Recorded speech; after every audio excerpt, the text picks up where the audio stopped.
तो हमारे मुंबई का तीसरा एयरपोर्ट हम वाड़वण में बनाने जा रहे हैं, जो भारत का पहला ऑफशोर एयरपोर्ट होगा। समुद्रात विमानतळ हे ऐकायला कल्पनाविलास वाटतो, पण महाराष्ट्रात ही कल्पना आता प्रत्यक्षात उतरण्याच्या मार्गावर आहे।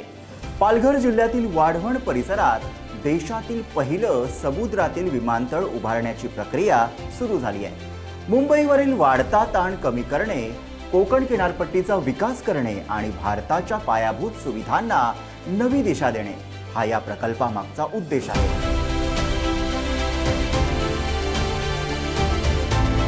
आजच्या या व्हिडिओत आपण जाणून घेणार आहोत हा प्रकल्प नेमका काय आहे, तो कुठे आणि कसा उभारला जाणार आहे, या प्रकल्पासाठी खर्च किती आहे आणि या प्रकल्पामुळे कोणते फायदे तोटे संभवतात। नमस्कार, मी विहंग ठाकूर। मुंबईचं छत्रपती शिवाजी महाराज आंतरराष्ट्रीय विमानतळ जगातील सर्वाधिक वर्दळीच्या सिंगल रनवे विमानतळांपैकी एक आहे।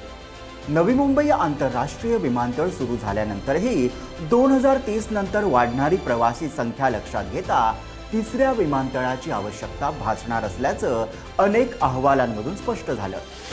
मुंबई ही देशाची आर्थिक राजधानी आहे। उद्योग, व्यापार, पर्यटन आणि सेवा क्षेत्र यांचा मोठा भार मुंबईवर आहे। त्यामुळे दीर्घकालीन नियोजन म्हणून तिसऱ्या विमानतळाचा विचार पुढे आला आहे।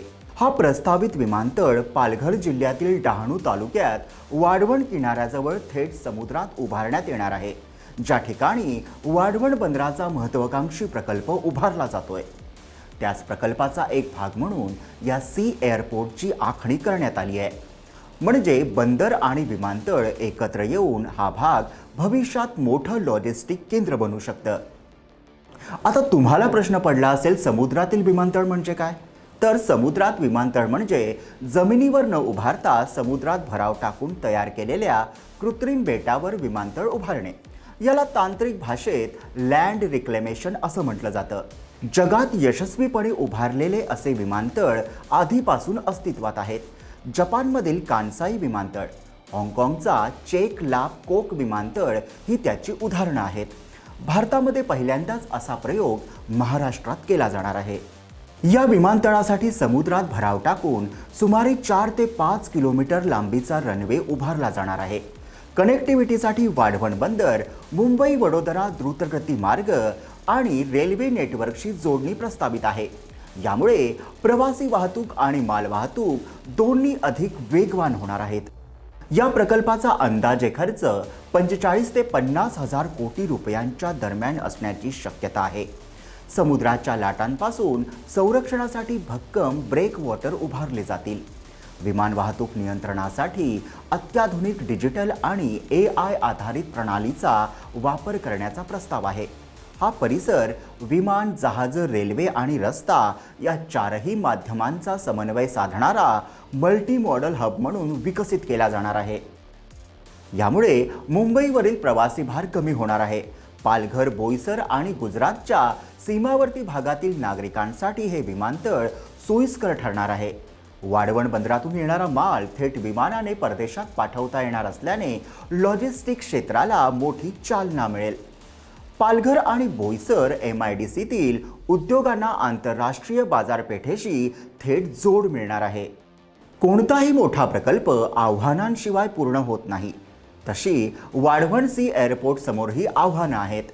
समुद्र बुजवल्यामुळे स्थानिक मासेमारीवर परिणाम होण्याची शक्यता स्थानिक व्यक्त करतायत।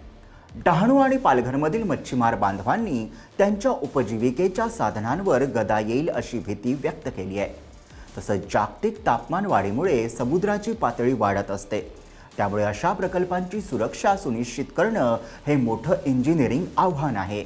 वाढवणचा सी एअरपोर्ट महाराष्ट्रासाठी आणि देशासाठी महत्त्वाचा पायाभूत सुविधा प्रकल्प ठरू शकतो। योग्य नियोजन झाल्यास वाढवण बंदर आणि समुद्रातील विमानतळ पालघर जिल्ह्याला दक्षिण आशियातील महत्त्वाचं लॉजिस्टिक केंद्र बनवू शकतात। तर तुमच्या मते समुद्रात विमानतळ उभारणं योग्य पाऊल आहे का? तुमचं मत कमेंटमध्ये नक्की लिहा। व्हिडिओ उपयुक्त वाटला असेल तर लाईक करा आणि अशाच एक्सप्लेनर व्हिडिओसाठी चॅनलला सबस्क्राईब करा।